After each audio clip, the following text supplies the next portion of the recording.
Sebentar tadi saya percaya Menteri Kesihatan telah membentangkan beberapa data-data yang agak mencemaskan. Dan data-data itu merupakan situasi terkini yang berlaku di Malaysia, terutamanya di negeri Selangor berkaitan dengan perebakan endemik seperti denggi yang telah menjadi antara musuh serta cabaran besar kita selama bertahun-tahun. Selama ini kita sangat berbangga dengan negeri Selangor kerana Selangor sentiasa mencatatkan pertumbuhan, Selangor mencatatkan pelaburan, Selangor juga mencatatkan kehadiran pelancong tertinggi. Ini 3 data terkini yang kita kutip melalui Jabatan Statistik baru-baru ini. Sumbangan KDNK kita telah mencecah 25.5%. Kehadiran pelancong pada tahun 2022, terutama pelancong domestik mencecah 22 juta. Kehadiran juga kewujudan investment dan juga pelaburan khususnya dalam bidang manufacturing mencatatkan lebih 12 hingga 14 juta pada tahun lepas. Namun begitu 12-14 bilion. Namun begitu kita juga berdepan dengan cabaran seperti ini, iaitu bila disebut tentang endemik maupun pandemik ketika COVID-19, kita juga mencatatkan kes yang tertinggi. Namun begitu, dalam sejarah dan rekod negeri Selangor, sebenarnya kita pernah mencatatkan secara tiba-tiba jumlah kes denggi yang paling rendah. Tapi masa itu adalah ketika kes pandemik tertinggi COVID-19. Jadi kita pun tak tahu sama ada nak COVID tinggi ataupun nak denggi yang tinggi.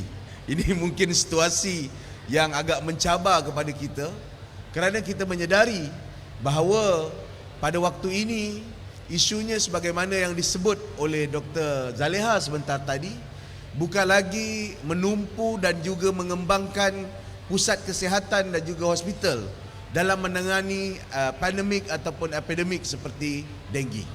Ia sangat terlibat dengan sikap. Dan apa yang kita hadapi ketika pandemik COVID-19 yang lepas, kegemparan COVID-19 itu telah mewujudkan perubahan sikap yang besar dalam komuniti dan masyarakat kita, terutamanya kerana melihat pandemik itu sebagai satu ancaman. Namun pada hari ini, apa yang kita dapat lihat, kegemparan terhadap denggi itu seolah-olah sudah jadi kebiasaan. Hampir semua kat sini termasuk saya mungkin pernah dijangkiti demam denggi. Situasinya kita mungkin pernah rasai bersama-sama. Tetapi kegemparan yang berlaku ketika pandemik yang lepas, mungkin selepas ini kita kena keluarkan statistik macam sebelum ini.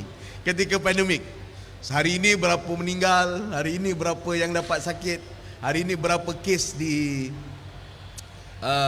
hospital dan sebagainya. Sebagaimana ketika pandemik yang telah mengubah cara hidup kita, sampai orang sebut ada norma baru. Tetapi hari ini kita teruskan norma sebelum ini, dan dengan menerusan seperti itu sebenarnya menjadi petanda dan menjadi punca kepada bagaimana pandemik ataupun epidemik seperti denggi ini tidak dapat kita kawal dan tidak dapat kita tangani. Pernah satu ketika kita telah membuat task force.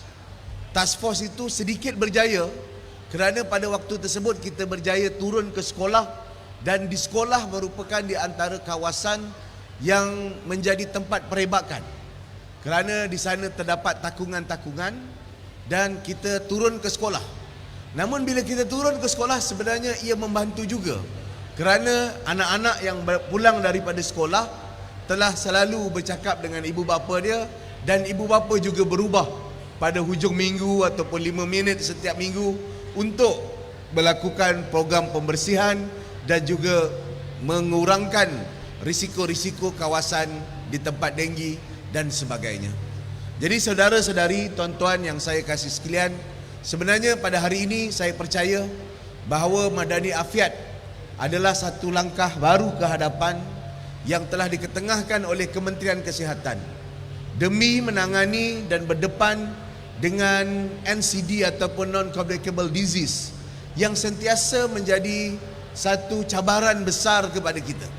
Kerana kesemua aspek ini ia harus bermula dengan aspek pencegahan dan sangat terlibat dengan sikap sama ada menangani pandemik seperti COVID-19, epidemik seperti denggi dan juga penyakit-penyakit tidak berjangkit yang lain yang banyak terkesan dan banyak lahir daripada situasi kehidupan dan cara hidup kita. Tentang budaya kehidupan kita, budaya pemakanan kita, budaya kita mengamalkan cara hidup sehat dan sebagainya akan memberi kesan kepada hal tersebut, dan ia bermula dengan kesedaran kaedah kita melaksanakan pemeriksaan kesihatan.